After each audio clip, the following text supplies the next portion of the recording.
efficiency and accountability. Okay, all those, all those, I think are acceptable. They are sort of slightly neutral, ideologically neutral. I don't know if people, everybody generally agree with it. But I'm very suspicious of some of those definitions that is imposed on us, and on which policy advice are given. I want to take the Nigerian example for now. I think a couple of days back, the policy advice from IMF came out. I still insisted. I think there are two conditions they take, but the one that I find very implication is that if you cannot remove oil subsidy, well, there are different indices. Okay, one critical index of us consider it to have good governance is at zero. But governments in Nigeria over the decades have found it almost impossible to remove oil subsidy. As a mainstream economy, do I think remove oil subsidy? Do I think you can move the oil price to go to 300 naira per liter? Well, the bank says yes, you have to remove that subsidy because it's undermining growth, it's undermining development. But governments have just not been able to do it. Why have they not been able to do it? I mean, people must go back and interrogate that and stop believing that global perception of how an economy can work or should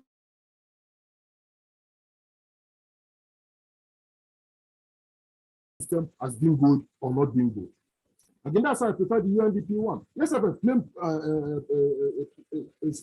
smooth playing field. Yes, anti-corruption. People cannot be corrupt, leaders cannot be corrupt, structures cannot be corrupt, and you expect to develop. You have to be responsible, you have to be transparent. You must be consensus-oriented. In other words, every section of the country, every group in the country must have the ability to impact on policy.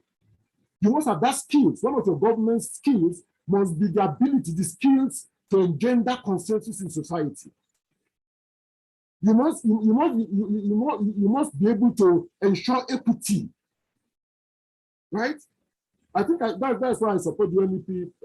I'm not saying that you have bad governors or you don't have the requisite governor to push economic reforms because you cannot adopt certain economic policies.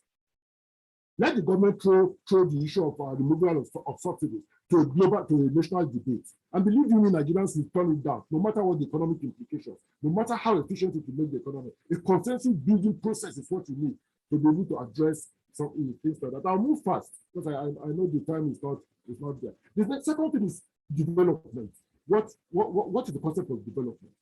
Again, I've already made the point. We started off by saying it's growth. In this presentation, we discover I'm also using that premise. And so let's look at the 10 largest economy in Africa. And most of my conversation has been on the top 10, the largest economy in Africa. And there is simply GDP, not other index. No, but we have also, in trying to look at development, look at the development goals. These are globally, determined goals for development. And the table you have before you, the chart you have before you, shows 17 of those indices. Okay, so now this is not just one. This is not just saying growth. No, it has been reduced. It has been reduced to actionable, to indices that themselves might not be generally measurable, but must be considered if you are going to look at sustainable development in the world. And of course, Africa signing up to this. But let's now assume that what we expect the governance process to do is to generate growth. That's what all we expect it to do. Let's agree that what we expect the governance structure to do is to be able to achieve as much as possible all the sustainable development goals listed on that table. They should reduce poverty. They should take hunger to zero. They should ensure good health and well-being. They should improve quality of education, gender equality, clean water and sanitation, affordable and clean energy. All that 17 program listed there is the responsibility of the governing process. So our question is then to go back. How are we faring? What are the constraints? If you look at these indices here, many African countries are not good. Do not practice good governance. They do not practice good governance for me because they cannot implement market reforms, which is what we get from global governance institutions. You have given you a reform process, you are failing. You are not liberalizing the economy. You are not removing subsidy. You are spending too much money on social services. The state is intervening too much. Pull out the state, give it to the private sector. Get foreign enterprises coming to you. Get foreign interests take over your country. That is the measure of good governance. Unfortunately, in Africa, it would be a mistake for us to just take that, to follow that, completely. So my template is that we should judge our governance structure by the level at which the sustainable development goals are attained. Those goals are not made up by Africans. It's a globally acceptable measure as to where society should be going. So that just enables us to move away of the concept of development. There are very many concepts of development. As I've said, growth. If you look at the economic literature, everything is growth. Then they say growth and distribution. And then we move on. And that's where, to my mind, we have reached the case of. Now, I think the core of this conversation are the actors in governance. And I want to be very, very quick on that. So when people talk of governance in popular conversation, your mind goes to the government and the head of state. Oh, this government is inept. Oh, this government is not doing anything. Oh, that government is bad. That seems to be the conversation, most of the public engagement of this issue. Let's make it very clear that governance is a process. Governance is a process. There are many actors. It's not just one actor. It's not the head of state. It's not the president. It's not the ministers. It's not governance. Not only is it a process, it's also, it cascades down in terms of anybody who can influence the process of development. So you have corporate governance, you have traditional governance, you have religious governance. There's so many facets in a heterogeneous society. There are various governing people who contribute to the ultimate attainment of the objective at the end. So first of all, let's agree that governments, actors in governments can be formal or informal. They don't have to be elected officials. They don't have to be people who just volunteer themselves. And that unless we understand the various points where people come in to affect the governing process, we tend to misunderstand why the governing process itself does not lead to the objective that we are looking for. But it's fair to say that when we elect a government, they have the responsibility of governing. They have the responsibility of leading. But we are not contesting that. At that point, I want to make a distinction. There's a difference between a state and a government. Many times we confuse that.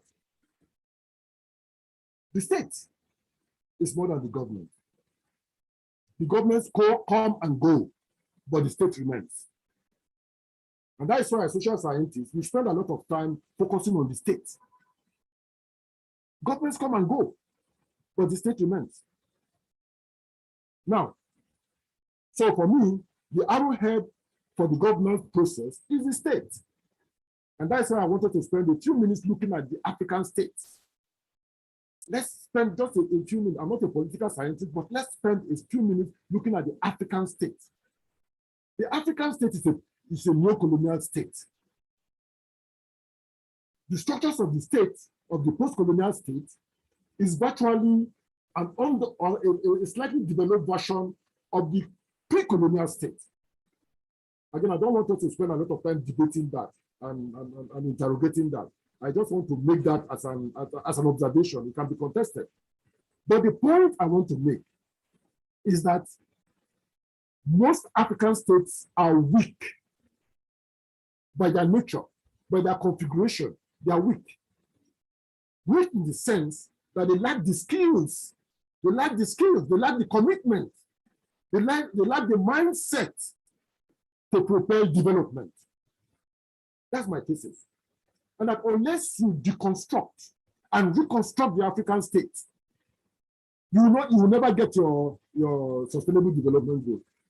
You have to deconstruct the state and reconstruct it on a completely different premise, different from a post-colonial mentality or a colonial mentality.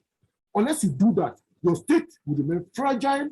Your state, no matter how the educated people or whatever it is you want to put in the state, no matter what you do, as long as the state is weak and fragile, the state cannot deliver development. No matter how good your governments are, no matter how intelligent your leaders are, if the state is weak and fragile, the state cannot deliver development. And in some of the tables that are just flashing on you, we observe that if there are a number of indices of state failure or fragile states in the world, you might not agree with them. You might, I know many academics have quarreled on what basis, what are the parameters. I'm not going to get into that debate. I'm just going to say, well, there's an index, there are indices, and one can just take one, whether you can critique it or not.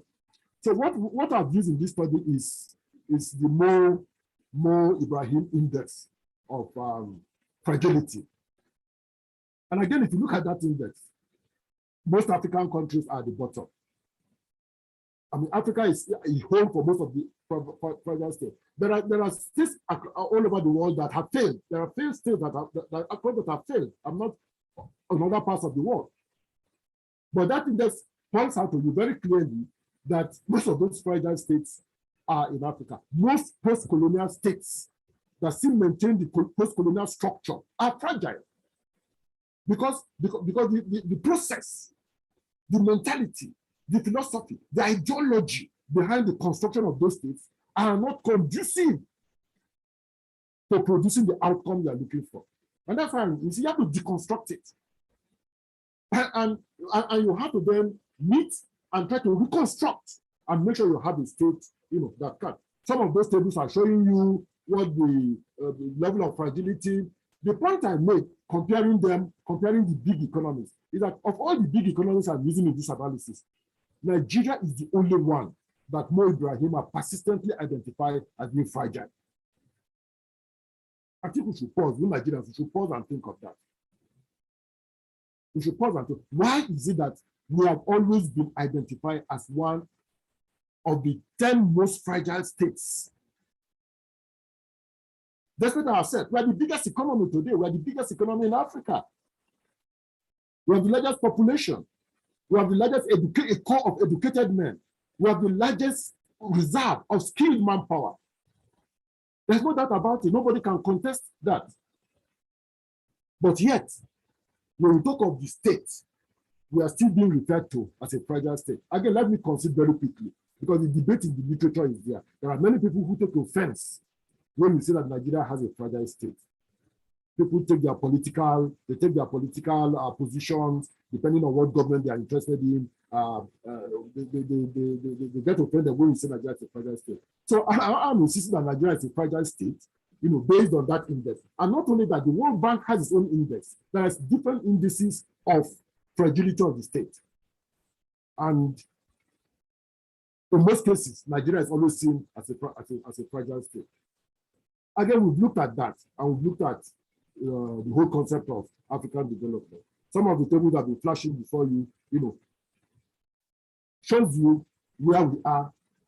Africa in the global economic, if you look at the UNDP annual report on the state of developed countries, you see where we are all ranked.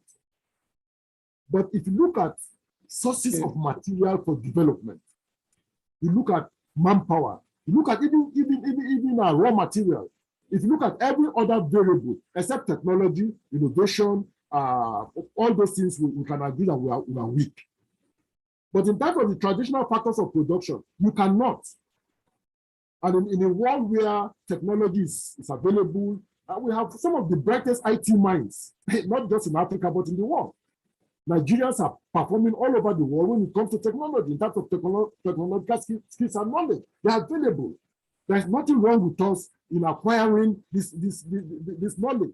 It's not beyond Nigerians. Nigerians are all over the world acquiring them and even using them and competing effectively. But why is it that you can't bring them back to Nigeria to perform exactly the wonders they are performing? Is the context, the state, is the context.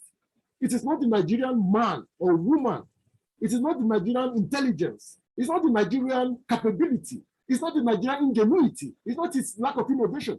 All those are variables that come into an ecosystem. That is now my thesis, this is my argument. That is entirely dependent on the nature of the state. You can contest that, but that's my argument. And that unless you transform the state, these Nigerians will still leave the country. They will go to other clients and they will do better. They will demonstrate that they are equally as intelligent, that they are equally as skilled, that they can perform. You have to transform the state. Yeah. Okay. Neo-colonial, primitive mentality, aggressive against its people. You have to change that. You have to collectively understand that the politics of Nigeria is not the politics of development. That the way we select our leaders, when we don't look at skills, but the way we allow our institutions to degenerate, to collapse, we have extremely weak state institutions because we don't focus on competence, we don't focus on capability, we don't focus on skills. We fill our institution with mediocres who make the institutions not being able to perform the sort of role you expect a strong state. Let's transform the state. Let's disconstruct our state and let's reconstruct it in a more intelligent manner. Sorry for over the time. Okay, Prof, can you just make your concluding remarks so that we can invite comments or questions for you? My concluding remark is my opening remark. Okay. That you can't solve the issue of development with the indices out unless you go back to the nature of the state, the principal actor, not government, but the state, and try to reconstruct the state. Thank you very much, Professor Mike Kwanashi. Sorry, we are challenged by time, but we have had a very exciting session so far with the insight you are giving us, particularly the political economy perspective on skills management in Nigeria and Africa. Now, the floor is open for a few comments because we're already into the concurrent sessions time frame. But we'd like to take one or two comments from the conference delegates. So please, if you would like to make a comment or ask a questions, please indicate.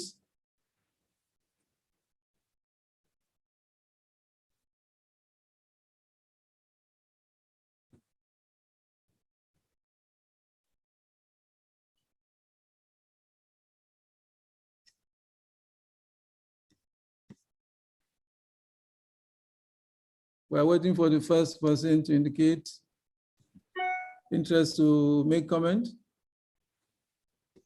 A number of interesting perspectives have been given by Professor Mike Kwanashi.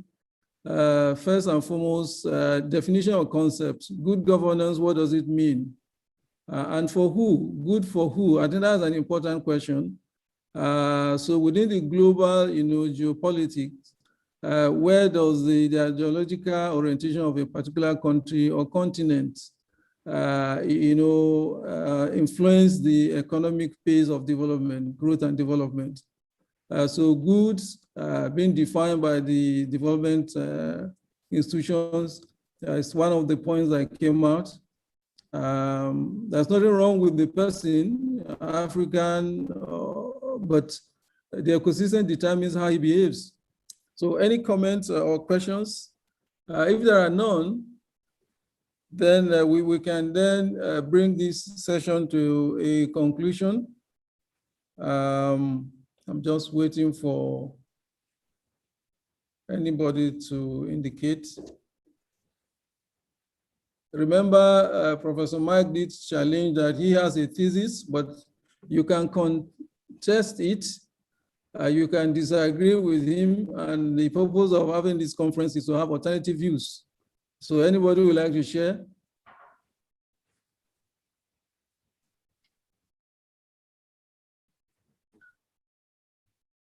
All right.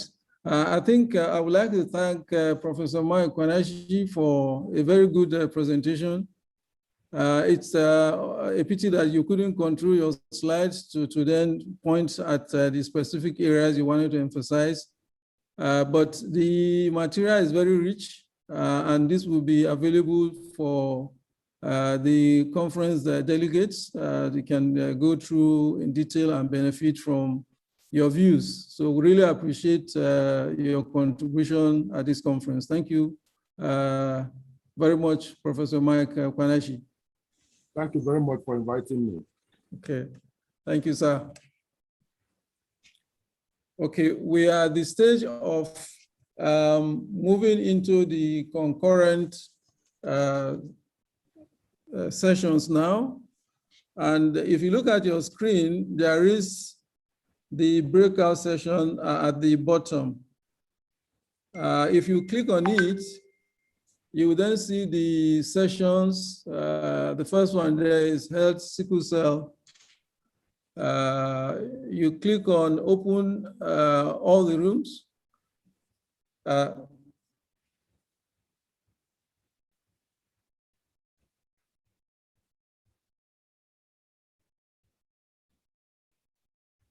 Okay.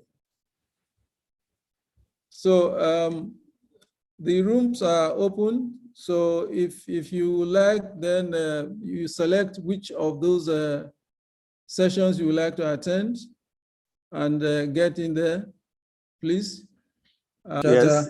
In view of, we need to manage time quickly. So I'm sharing a template that we are going to use for this segment of the plenary session. If you look at your screen, we want to quickly go through these. Let's leave out the preamble of the proceedings and just focus on this slide. The moderators are already prepared to report on this. So can we invite the moderators to present? So we'll start with Professor Abdullah Abba, who is the moderator for the first concurrent session, sickle cell disease, the issue of quality of life.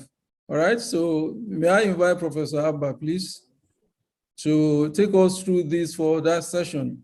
What problem has been identified? What is the actionable point? You may skip 3, but let's hear 4, and then as much as you can give for 5 and 6.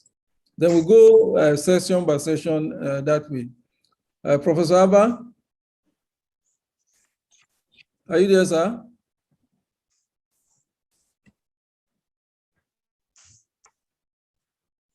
Okay, if it's yet to come, we can move on to the second session, which is on brain drain of the health workers. Dr. Musa Shaibu, the speaker was Musa Shaibu. Are you there?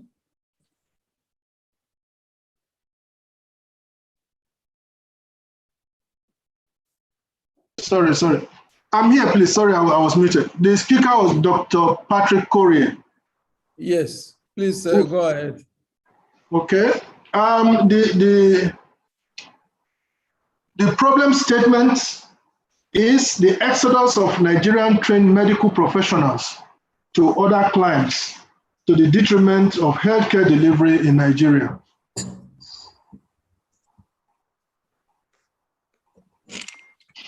Can you hear me? Yes, I can. So what's the actionable point to address that? So that's a problem statement. Yes, the actionable point quickly. The first one is prioritization of healthcare in this country. Then improve working condition. And this includes area of infrastructure, equipment, and better compensation for healthcare professionals. A third point is better training facilities. And then we also identify support for those professionals that wish to return home. They need special support to be able to come home, set up and give back to their own society. We also finally, we talked of social support for healthcare workers. By social support, we mean that, yes, there should be some program to encourage, to support healthcare workers to own their own houses, to be able to move around. Those are social support. But on a generic note, there are other support systems that is general, not only for healthcare workers. And we're looking at the social, political, and economic environment. Improvement in those environments will surely improve healthcare delivery and encourage more healthcare workers to stay. By this, we mean inflation, for instance, the security situations, for instance. These are the areas that, but these are more generic. They are not specific to healthcare workers. So these are some of the actionable points. One, prioritization of healthcare delivery that will ensure better attention, better funding, improvement in working condition, particularly infrastructure, equipment, and compensation, better compensation package, but which is targeted more at allowances, not necessarily salaries. Okay, thank you very much, Dr. Shuaibu. Mr. Ali Shatta, anything to add based on what you have gathered on this particular session?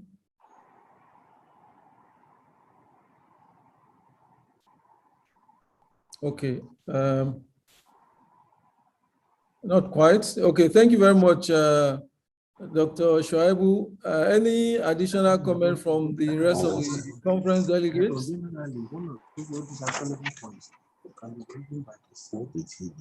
Okay, Mr. Ali Shatta, you are back. Do you have any additional actionable points for the session on brain drain of health workers? No, I was not present there. Okay, fine. Yes, okay, let's listen to other comments if there are additional comments. Otherwise, we'll move on to another session. Okay, so let's go back to sickle cell. Professor Abdullah Abba, could you please, sir, share the actionable point for that session?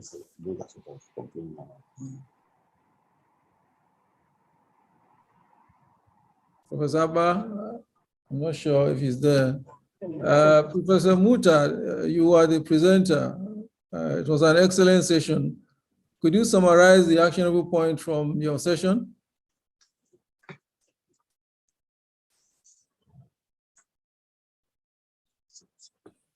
Can you hear me? Yeah, thank you very much, sir. I can see you, I can hear you. Okay. Now we agreed.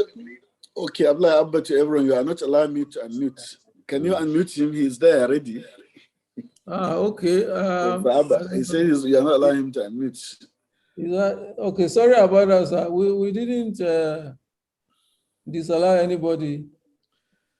Please try again, sir. Professor Abba, try. I think anybody can unmute. Please go ahead. Telling me. Yes, there. We can hear you now. Please put on the video as well. Yeah, it keeps telling me that you are not allowed to unmute. No, you're okay now. You're online. You're fine. Please put on the video as well. Thank you, sir. I think we discussed the high morbidity and mortality from sickle cell disease patients. And we thought that the most important actionable points were first, education for everybody. And there was question about at what level it should be introduced. But one of the things should be premarital testing for couples who are going to marry. There are also problem, there are certain things that have been identified as reducing morbidity and mortality, such as some medications. So we advocated, one thing that we could do is to improve access and affordability of some of the medications, including penicillin V and vaccinations.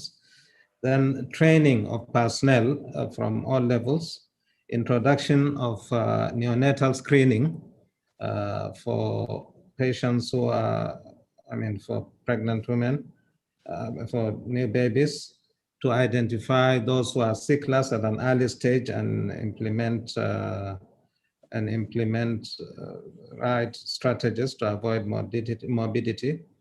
Then transcranial Doppler, which is very helpful in identifying patients who may go on to stroke and have severe morbidity, and others that are not readily available.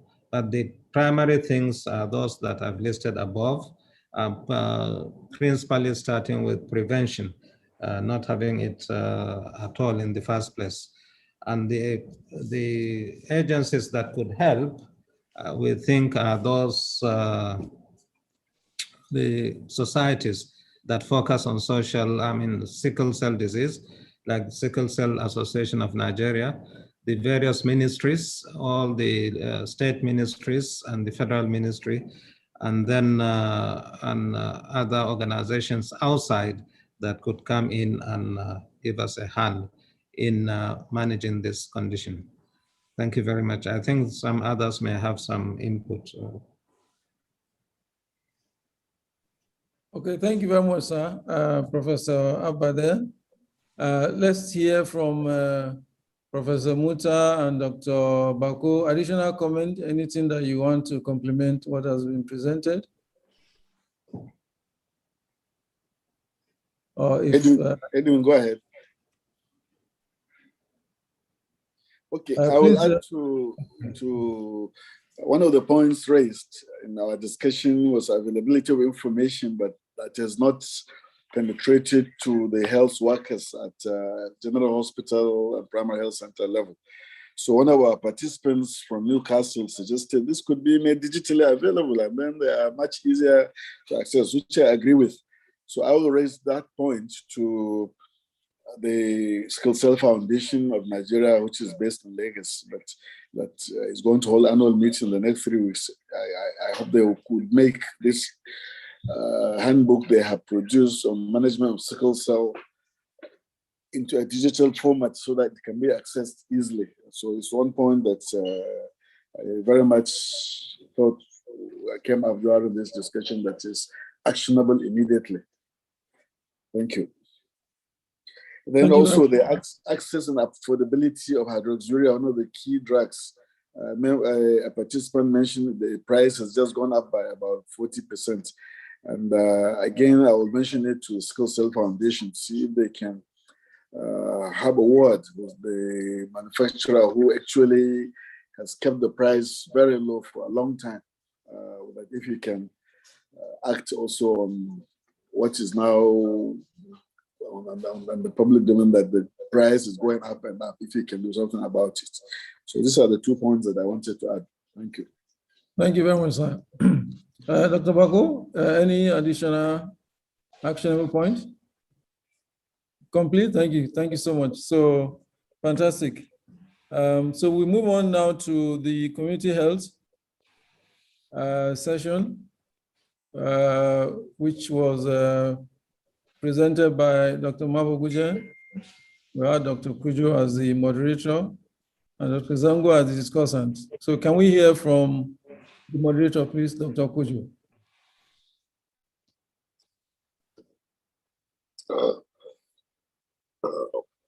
Dr. Kujo, please put on your video and then please give us the highlights, the actionable points.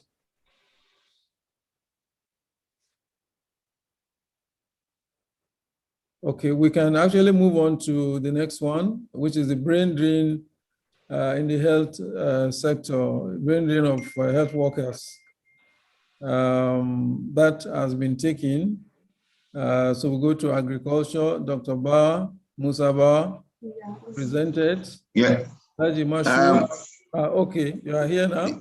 Yes, you had to unmute me because I was unmuted by the host. I was muted by the host, but I'm unmuted now. So can you hear me? Yeah, we can. Okay, we try to avoid that. We check in the background what it is. Yes, I've just been unmuted. Okay, so our session, the problem statement was as per the program, the impact of community health on African development, and Dr. Mabogunja did a fantastic job of it. She covered so much that to give you actionable points will probably take 5 pages, but I will go straight to one of the key ones, access to health. And she made the emphasis that when the individuals are sick, the community is sick, and if the community is sick, the nation is sick, and a sick nation is unproductive. I think that should go down as a statement. So access to health, we looked at insurance again, health insurance, which we tackled at our third PEEF meeting, if you remember. Yeah. We're looking at how Nigerians can have access to health. And we have on the table a proposal before the government, which again, PEEF will participate in. Since I'm in it, PEEF is in it. So we will need more helpers, more participants from PEEF, particularly in the area of IT. The health insurance for all Nigerians at the point where, at the point of service, they don't have to pay anything out of pocket. This will make the access to health 100% possible for rural Nigerians, urban Nigerians, etc. And the idea is to say people should pay 20 naira every day from their SIM card, not only their phones, but SIM cards in use. And we discovered that the amount of money we could put together every year could reach almost 1.5 trillion naira. Because Nigerians use the telephone, the mobile phone, to a very high degree. We have the numbers. It's unbelievable. The internet companies have told us they yield about 22 trillion per year from this country. It's amazing. So if we can tap into that resource, that source of revenue, we believe that the health sector will be well funded. And if the health sector is well funded, it implies that doctors can be well paid. Doctors can be paid at the point of service through the health bank. Infrastructural development can happen. Pharmaceutical firms can be developed because the health bank will be able to give loans to people who want to establish health institutions, pharmaceutical firms at the rate of 5% and repayment period up to 10 years. This was one actionable point we think PEEF should support strongly. There is a paper before the Vice President right now and the Minister of Health. And I think if PEEF lends in support, it might just sail through. It will also need the action from Parliament, changing the law, establishing the NHIS, and redirecting that to say it is now a health bank. And the health bank will be responsible for payment to all practitioners, doctors, pharmacists, and so on. The next thing we want to look at, because again, access, the problem we've seen is that time to get to hospital is a major issue why Nigerians die. They are unable to get transport to get to hospitals when they need it. And Dr. Mabogunja mentioned this as time to get to hospital. I said time to get to help. Now, if we can, and this is doable, it's an actionable point, get one of the firms that build vehicles, Innocent or any other, to build keke-napep ambulances. This will be so cheap that the rural areas and even urban centers can have ambulances to get people to help. The technology is there. All we need is a cell phone with the ambulance driver, who is the keke-napep guy, and the roads in the villages, he knows them because he will be a member of that community. He should be able to be called upon, go to house so wherever, pick up this patient quickly. There's a pregnant woman, she's having some problems, take her to the hospital. The keke-napep can take her there quickly. And one keke-napep ambulance will not cost more than 700,000 compared to ambulances that are currently 10, 15, 20 million. So we think access to healthcare can also be achieved by that method. Other issues came up, water supply being a big one. Toilets are not available. The communities are defecating in the public. That has to be stopped. At Stadia, when there are games, we are able to install mobile toilets. Why is it impossible to install such toilets in rural areas and in urban slums where people still defecate in the open with all the contaminant, the problems that come with that? Numerous problems come with that. I mean, it is not good for anybody's dignity to be seen defecating in public. So those three, mobile toilets in urban centers, slums, and some areas that are not really slums. You want to ease yourself, you're walking down the street, there's nowhere to go. We're saying put urban toilets, put mobile toilets in those areas and the rural communities, and then get ambulance services. Keke Napep will get us anywhere, we'll enter anywhere in the villages and cities. And the third one is the access for all Nigerians through health insurance. Thank you, sir. Very much. Thank you very much, Dr. Kujo. Any other comment from the other conference delegates? Okay, thank you. We'll move on to Agric. The topic was on promoting organic agricultural practices for economic prosperity. The speaker is Dr. Musa Bawa, and the discussant, Engineer Bayo Jekinfa, and moderator Alhaji Moshood. So are you, we will unmute you if it's a problem. Yeah. Please, yes, I can now talk. Thank you, sir. Please go ahead. Put on your video as well, please. Yep, want to do that? Let me just see.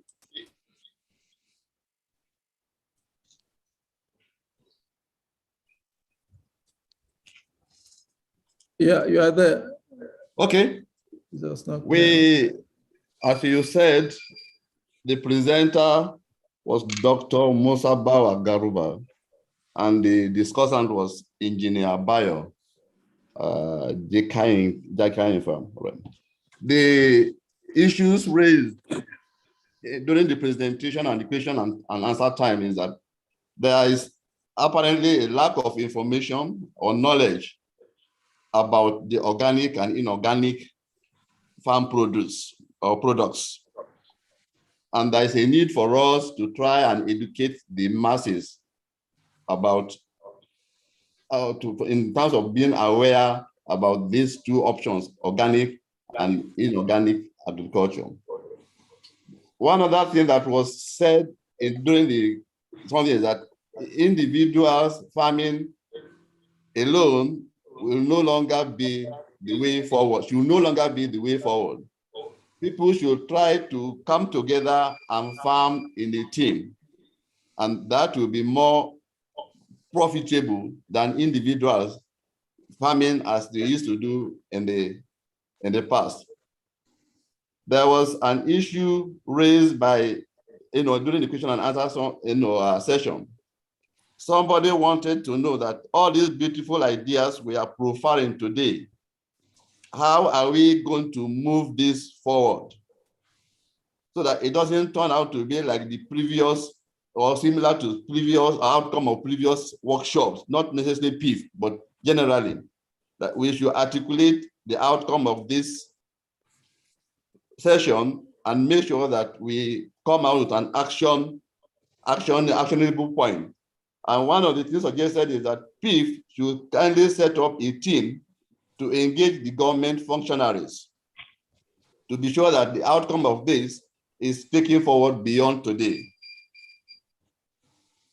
The thing that came out from the presentation is that there is a huge potential for growth in Nigeria if we pursue this agricultural sector. Especially the market for organic products are rising, astronomically, and that if we can go into that, then we will be able to make progress and also be able to feed ourselves as a nation. There was a comment about the existence of agricultural research centers. They say more have grown up now, or have been established, that there is a need to be aware of those research centers and able to ask, make access, grant people access to them. So these were the key observations that we captured during the session. All right. So basically, lack of information or knowledge, we have to ensure that there's awareness by the people. Farming individual farming should be discouraged, and try to encourage people to farm in teams. And then there should be a plan to move the outcome to the next level. So I can allow, that's what I captured, but other members can chip in their own observation. Okay, thank you very much, sir. Any additional comment either from the presenter or the discussant or any member of this session or any other conference delegate? Okay, the points are well noted. Thank you so much, Alhaji Yusuf, for coordinating this session on behalf of PEEF. Thank you so much, sir. Okay, we will move on now to the manufacturing sector session, which topic was promoting occupational health and safety culture in Africa, opportunities and challenges. The speaker was Mr. Aziz Ola Ojetola, the moderator, Engineer Harima Oyufo, discussant, Mr. Dako Moladi. So can we hear from the moderator the actionable points? 1, 2, 3, that should be enough. Priorities. Please put on your video. We will ensure that you are not muted here. So please, you can go ahead. Mr. Harima Oyufo, you have the floor.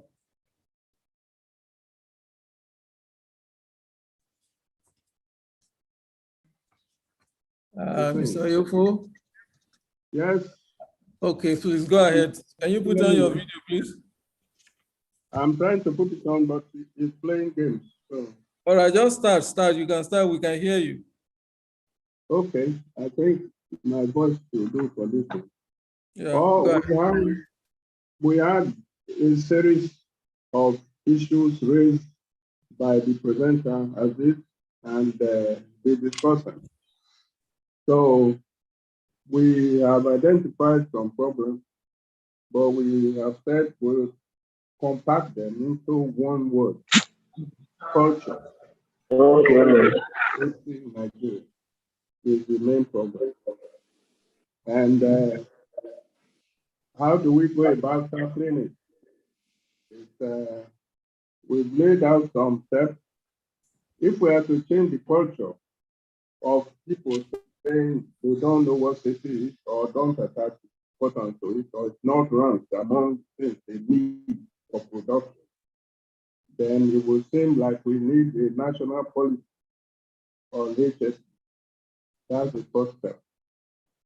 If we have a national policy that sets out clearly what will be required for all endeavors in Nigeria, whether construction, engineering, commerce, whatever it is, agriculture, then that will be the starting block.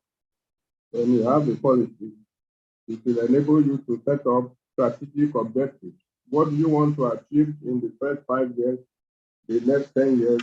Where do you want to be in terms of economy and well-being of people, control of harmful occurrences and diseases and so on. So when you set up your strategic objectives, the next thing is to develop systems, management systems that will help you define roles and responsibilities. Who does what and how. Then alongside that, we should create a single body for managing HSC in Nigeria, like we have OSHA in the US, we have in UK health safety and environment at work, and so on. If you have those systems all lined up, then you'll be able to now move on to enforcement, engineering, and education. So wherever your policy is, you have to be sure that there is a structure to manage it. There is education to make people understand what it's about. And you have to enforce when people fail. Those are the basic points we put forward for solving this problem. But how do we carry out all this? The suggestion that we should form a working committee. We shouldn't wait for government, because if we do, we will never get anything done. If we can raise a working committee within the ranks of professionals and some serious organizations like IOCs, International Oil Companies, who know what it is and so on, then we can draft a policy, draft systems, do all sorts of things. Then PEEF will now hold us by the hand to engage government to prevent this to them. This is how we think we should go about it. So, thank you very much. That's well presented. So we appreciate the contribution from the health, occupational health, safety, and environment group. Thank you so much. Anything to add from the audience? Okay. Thank you so much, Engineer Harima Oyofu. We will now move on to the digital economy session. The topic was Nigeria's digital economy, driving development and growth challenges. The speaker was Professor Vincent Aso. Discussants, Mr. Victor Awadi, and the moderator, Professor Chidi Ebere Ogu. So can we have Professor Ogu, please, to share the actionable point from this session on digital economy? Please put on your video if you can, and then you will be unmuted so that you can speak. You have been unmuted already. Professor Ogu, are you there?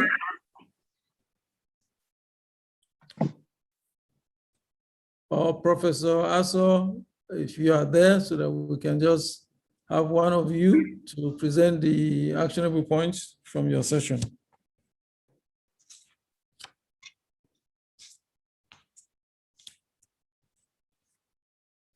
Okay, while we're waiting for the digital economy group to be ready, let's go to the last but not the least concurrent session on intereconomy.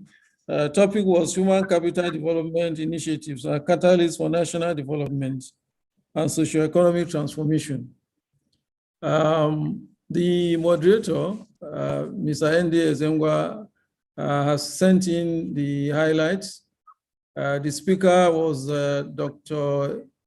Ibilola Amao, and the discussion was Shehu Garba. I think both Dr. Amao and Mr. Zengwa have gone on to another appointment. Can we have Shehu Garba, please, to present the highlights? Something was sent to me, but I think you are there, so you can present it. Shehu Garba is not there. Okay. So for the human capital session, the highlights that were presented by the moderator are basically three. The first one is setting up a bespoke centers of excellence in various locations to maximize natural and human resources and provide HR support to industries. So this is seen as lacking now, so that's the problem statement. And the actionable point is what I've just read out, centers of excellence. So this will be industry specific and also sector specific so that they will be functional and they will be scaled up so that it's doable as well. The second actionable point from this group is advocacy to MBTE for quicker accreditation of centers. There should also be transparency in the monitoring of the application process. We have been collaborating with MBT in the last 4 years, so we should be able to move on with this and get them to also respond in line with this advocacy point. The last point, the third one, creation of soft landing for graduate entrepreneurs to enter the market and survive. So this action point, it's something that we'll look at and see what is doable by PEEF and how can we partner with other stakeholders to ensure we expedite its implementation. So these are the 3 actionable points from the human capital session. Any additional comment from the general conference delegates? Any additional comments? Okay. If not, can we go back to the digital economy? Okay. Yeah. Yes. I'm not sure I can see my moderator on board, but it doesn't matter. I don't know whether I can hear me. Yes, we can, Professor Aso. Can you put on your video so that we see you also? My video is up, but I don't know how I missed out my. I think my video is up. All right, just continue then. I can't find my name. Okay, that's right. Yeah, you are there. You are there. Go ahead, please. So, what we did in the digital economy platform was that we said, so the digital economy, because we agreed that it is just another form of advanced web economy or advanced internet economy, then we look at the core driver for the digital economy. So we said to ourselves that we needed to improve on digital platforms and infrastructure. So 1, we need to improve digital infrastructure. 2, we need to strengthen the digital platforms. 3, we need to increase access to digital financial services. We need to improve the policy environment for digital entrepreneurship. And then finally, we agree that we're going to close the digital skills knowledge gap. Okay, now that be that as it may also, we said as PEEF, we have something we should do. And first of what we should do is the advocacy for government policies. We identified that these policies already exist. And agencies like NITDA and the rest of them are doing quite well in terms of penetration and then trying to kickstart the concept of digital economy using information and communication technologies as the core driver or as the enabler. We talked of PEEF doing partnership and collaboration with innovation hubs. Again, we identified very quickly that NITDA as an agency of government, without loss of generality to the proliferation of other agencies, we need to partner with them in addition to the job they are doing. Now, we talked about strategy for human capital development in the digital economy. So we have to do sustainable ICT skills and competency readiness.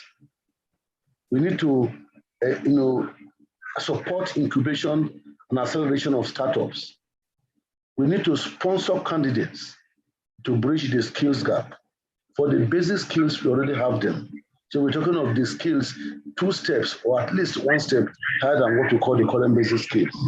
And then finally, we said PEEF can also facilitate the creation and realization of 10 unicorns within the next 3 to 5 years. Thank you. Thank you very much, Professor Alton, for that presentation, very clear. So we just need that to be documented and shared with the PEEF management. So if you can send this in bullet form or by WhatsApp so that we have that recorded. Thank you so much. Any additional comments? I just want to bring in the comment around the ecosystem, which came up in the good governance presentation by Professor Mike Kwanashi. Are there any issues? Does the ecosystem accelerate or slow down our digital penetration? How fast can we have a digital economy if our ecosystem is not the right one? That's something to do with perhaps political economy, leadership, political leadership, and the will to move fast in the line of modernization and digitization. So these are other points that perhaps when we build the action plan, digital economy, we'll be looking at to ensure we reflect all related enablers to make sure we were able to move forward practically towards solution. Thank you so much, Professor Aso and the team. Okay, so that brings us to the end of the concurrent sessions. Mr.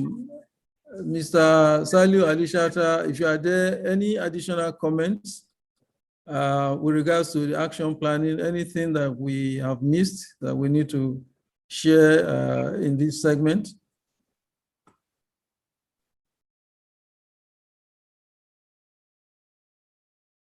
Mr. Alishata?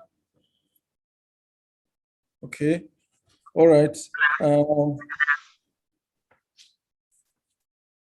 Okay, so that basically brings us to the end of this segment on action planning. So we just need to go back to the first plenary session. We didn't get any feedback, any comments. Perhaps that was the first session and we were just settling in. So if there are any comments on the presentation by Professor Mike Kwanashi, please, you can bring them up now. I can see Ibrahim Abdulkadir has raised his hand. He wants to make an intervention. Let me see, we just unmute. Hello, sir. Yeah, go ahead. You have been unmuted. Yes, sir. Mr. Alishata is trying to raise his hand. He's saying that you should unmute him. Mr. Alishata, send a message to the group now. Okay, he's trying to raise his hand or he's trying to speak? No, because he sent a message to the group. He said he should unmute him. Okay, we can see his screen, but he's not even at his seat. I'm there, but I was muted. I couldn't stop. I was speaking, you are not hearing me. They just muted me, or muted me now. Okay, please, can you focus your camera on yourself because we're only seeing the wall. Bring your laptop down. Just bring it down because it's showing us the screen or the wall. I don't know why that's... Yeah, okay. On the digital economy, it was identified that the Nigerian economy is a veritable sector for the growth of the economy. And a whole lot of digital entrepreneurship could tap from it. As a result, many startups are up and thriving. And of course, there is need for policy changes from top to affect the skills required for this sector of the economy to thrive. It has also been identified that PEEF can facilitate this through engagement with government in these areas. Other issues are issues of policy, which have been mentioned, and partnership and collaboration with innovative hubs, which have been mentioned already. Then strategy for human capital development in the economy, which has also been mentioned. But of course, one other important thing is sustainable ICT skills and competency, readiness, very critical in this sector. So, and also the incubation and acceleration for innovation, which has been said already, that the African economies can move from the transactionary angle or stage of it. And there's, we have also, I think I've had in the course of it, the issue of broadband, which has been mentioned already, but I will jump it. And also that we could explore connectivity via the white space, then also advocacy for government, governmental agencies for policy alignment to rhyme. Basically, these are the things that I drew it from the digital economy presentation. Hello. Thank you very much, Mr. Alishata. Thank you so much for those additional comments. So can we take feedback or interventions on the first plenary session, the keynote speak by Professor Mike Panashi? The topic was good governance as a financial for African development. We just want to, please, if you want to speak, go ahead. I can, okay. He started by stating that there is an organic relationship between governance and development. And therefore, our development will be that he also emphasized the need for our development, that it must be inclusive and sustainable. And he says the solution to this is skills development. And in his emphasis, hello? Yes, so do you have additional comments to what he has said, or a different view? No, not necessarily a different view, but first of all, he emphasized that there's need to enhance the impact of governance on society, and that the states need to be transformed. Now, but he said there are three things summarily that he emphasized on when you summarize. When I try to summarize his presentation: issue on state actors, and the type of governance, and the skill developed and retained for economic prosperity. And the point that he made is that let this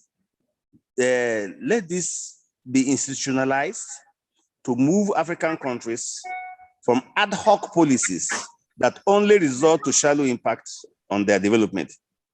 And he insists on straight transformation, which is necessary to keep the skilled manpower in the economy of African nations. And this, as a matter of fact, also supports the points that may have been raised on the debate drain from the other session where I was not present.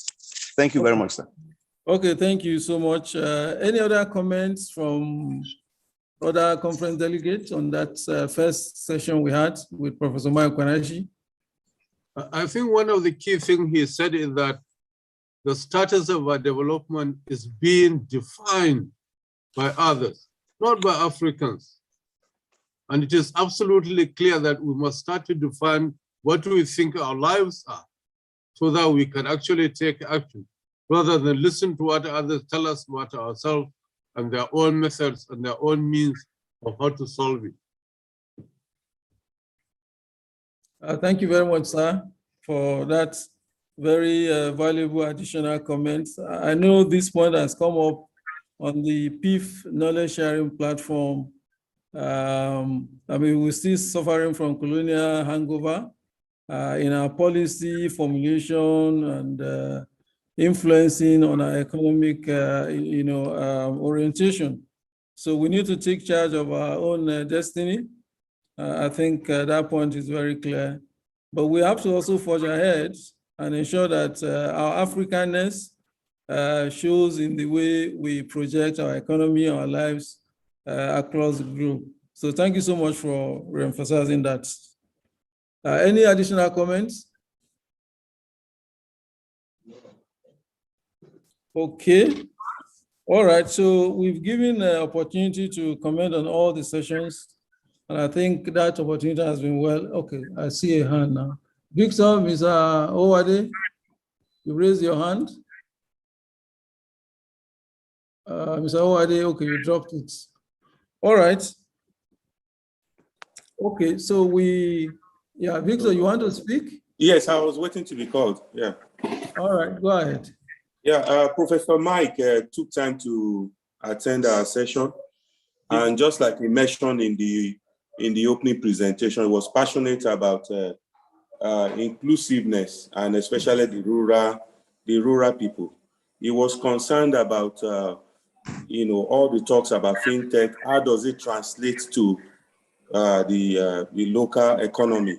If we have all the beautiful figures that we're sharing regarding the success story alongside the fintech industry, how does it translate to?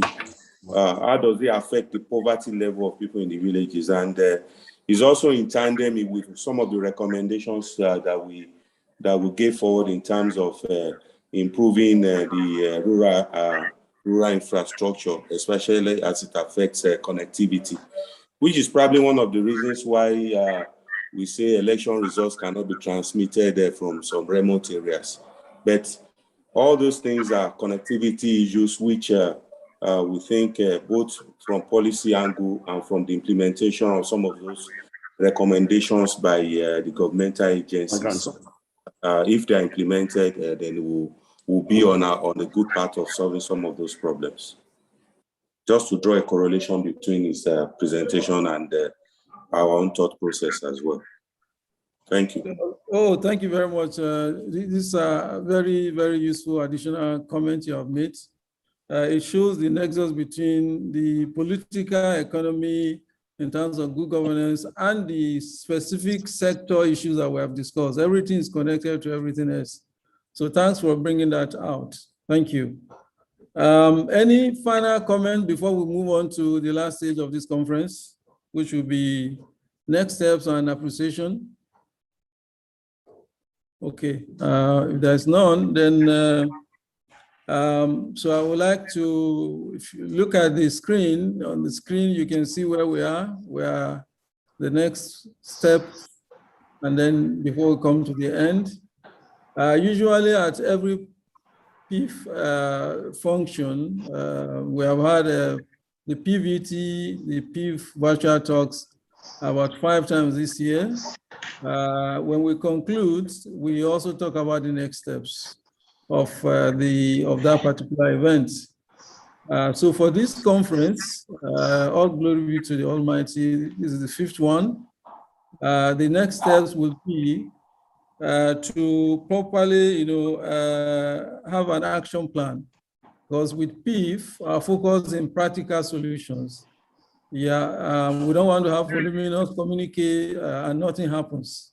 We just want to take small bits, things that we can do. It could be influencing, it could be whatever. We've seen with the MPT, we've been advocating to have regional MPT offices in the state political zones, and that has now happened. And this will bring MPT as the regulator of the TVET closer to the different sectors of geographical locations of Nigeria.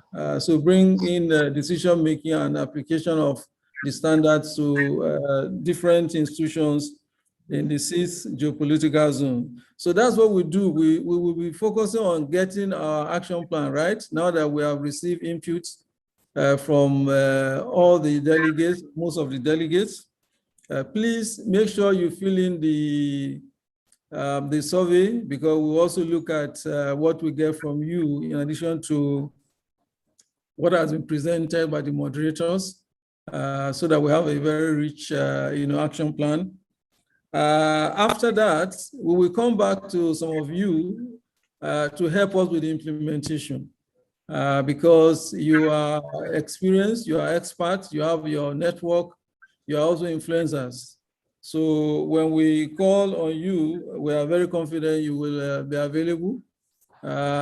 Professor Muta Ibrahim did mention of the Sickle Cell Association. He has his contact there. So when we are ready to forge ahead on that, he's there for us. Dr. Kujo is there with regards to the health insurance.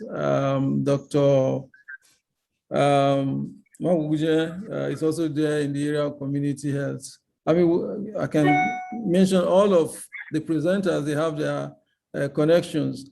Dr. Patrick Courier is actually the MD of Sunu Health Management Organization. So he's right in the industry. So these are people that can help with influencing our agenda on advocacy.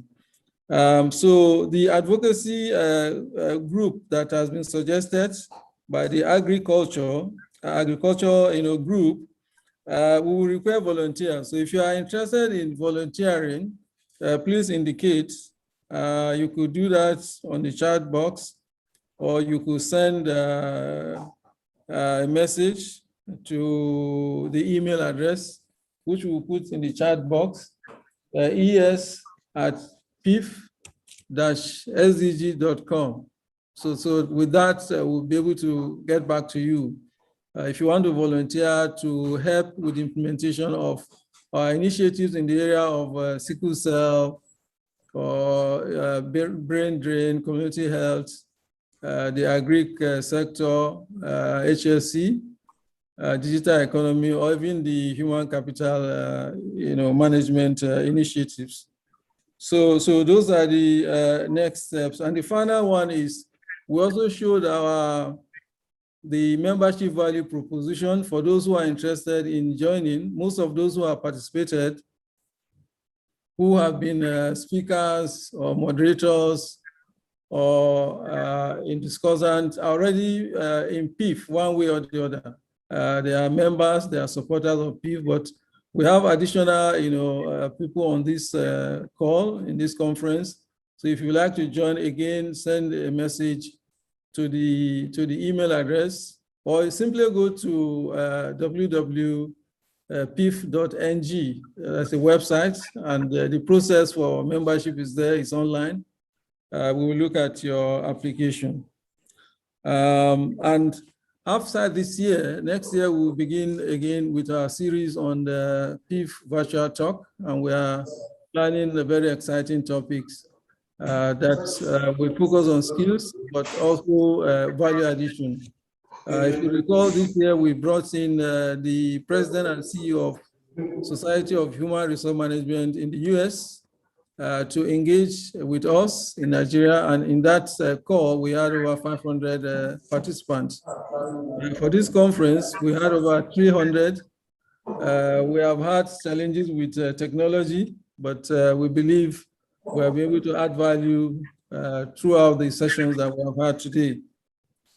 So those are the next steps that we plan going forward. If you have anything to say or to advise or comment, whatever, please do that through the email address that I've already shared. And finally, as we normally do, we appreciate one and all, but like the chairman of the BOT said, we should follow a protocol on doing that. So first and foremost, we give our appreciation to the Almighty Creator who has made this possible. Everything happens by His grace. We also thank all those who have been with us from the beginning and have made this possible. It's not been easy because we know individually how much sacrifices you have made. Some have even gone ahead to mobilize, registration for this conference. I will just mention, in particular, those who have tried to make it happen in spite of personal challenges. We appreciate Dr. Mabuguje for your doggedness. We pray God will strengthen you, make you stronger, make you health better. So all our moderators, we really appreciate you. Professor Abdullah Abba is a very busy person, like many of us, but he has been able to do this for us. We appreciate you, sir. Dr. Shaibu, you have been with us from the beginning, so thank you for doing this again. Dr. Charles Kojo, of course, at the third PEEF, you are the lead, and the focus there was to get us a health insurance. I'm sure that the proposal at the villa will see the light of day, and as you have indicated, you are there, so PEEF is there. We will partner and give support to make sure we progress that initiative. Alhaji Moshood, thank you so much for stepping in, almost, should I say, last minute, but you have done it. Thank you so much. Njaharima Oyufu, yes, thank you for adding value. Professor Ogu, yes, last minute, but you have made it happen. We really appreciate you. Mr. Ende Zengwa, thank you. For our speakers, Professor Mike Kwanashi has been a supporter of this group, the PEEF group. We thank you really for coming in to deliver this exciting presentation. Professor Ibrahim Muta, yeah, I think a very technical session, but you are an expert, and I think we will come back to you again because sickle cell is something that is of interest. If we don't tackle health issues, then we can assure that we will have a productive workforce, and so our economy cannot grow. So we need to revisit again, maybe more time for you to really engage on all the aspects that we have not been able to have time for today.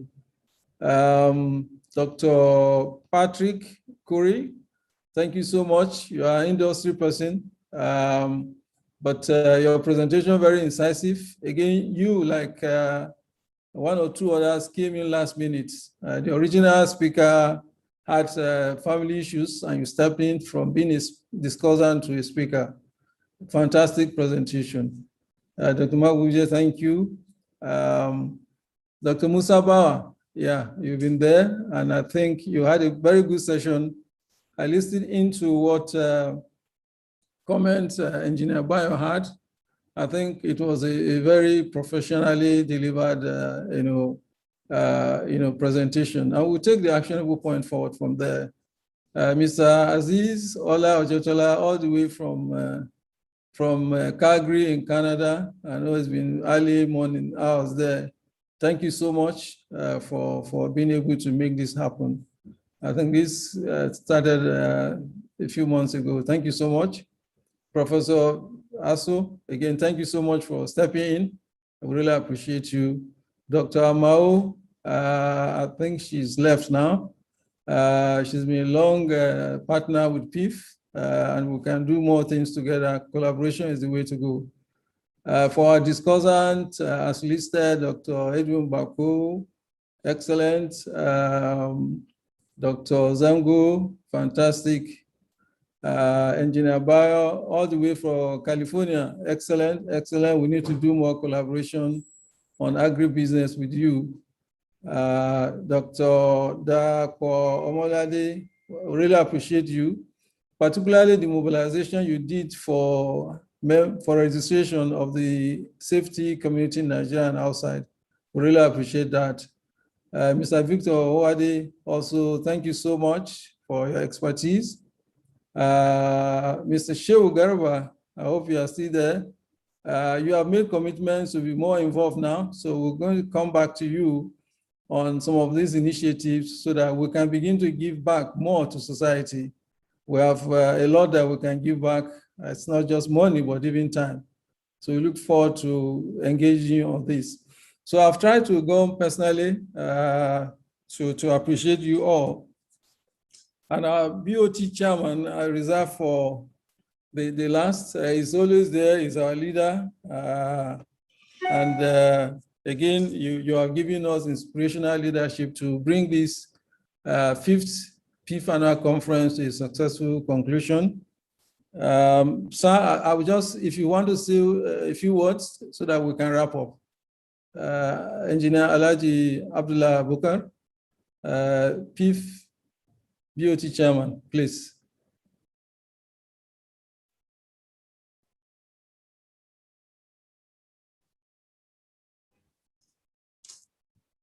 Okay, perhaps he's muted. Yes, thank you very much, Doctor, the ES. And I'd like to say thank you also to all the long list of brilliant participants you have mentioned. I don't have to go through them one by one again.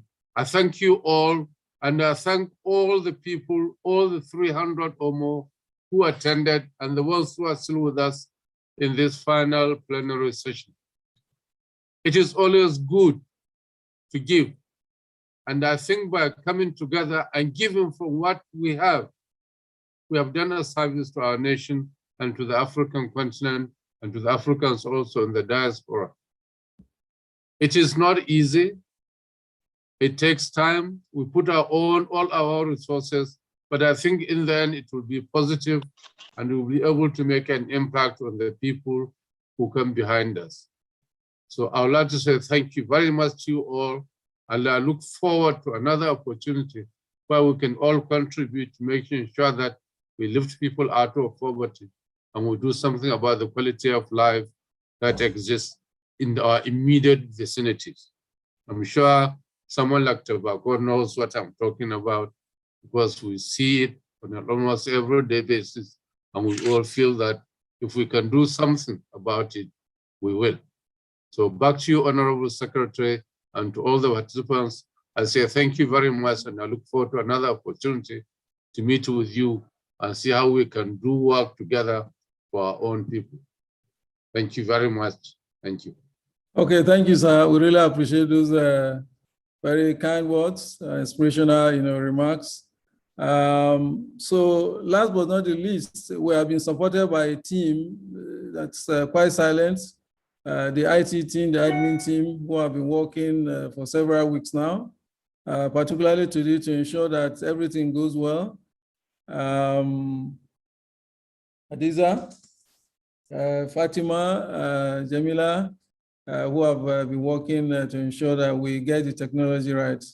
Thank you so much. Ahmed, Suleiman Mohammed, I think is traveling, but has also been part of the support team. Of course, the PEEF Executive Management Committee members, Saliu Aliu Shata, Mr. Andy Ezengwa, Dr. Lola Maboguje, Mr. Taufik Olatimo, you are all appreciated, as well as other members of BUT. The chairman has been with us all the time, but other members are also well appreciated. Professor Bla Abba is a member of BUT, has been here with us, moderator.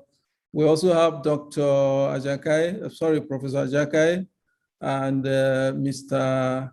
Azuka Diali. So we appreciate all the moral support. Thank you so much. On this note, we are about to close now. So I will kindly request that you complete the survey so that we can have a richer input from you. The link is in the chat box. Please click on it and complete it. And then you will send to es@peef-sdg.org. So the email is also in the chat box. Please help us so that we can get your inputs reflected in our action planning. Finally, we want to do screenshots as our closing ceremony. So if you could please put on your video, then we'll do screenshots as the, yeah.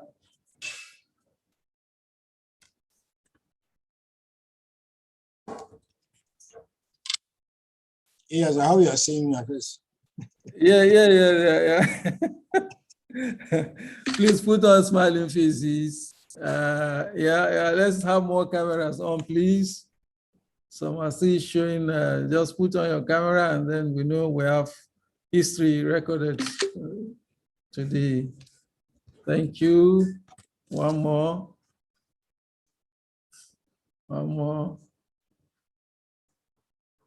Excellent. Okay. Thank you so much.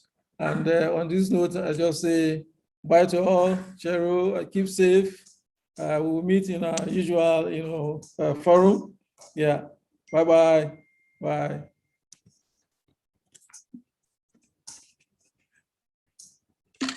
Okay. Bye.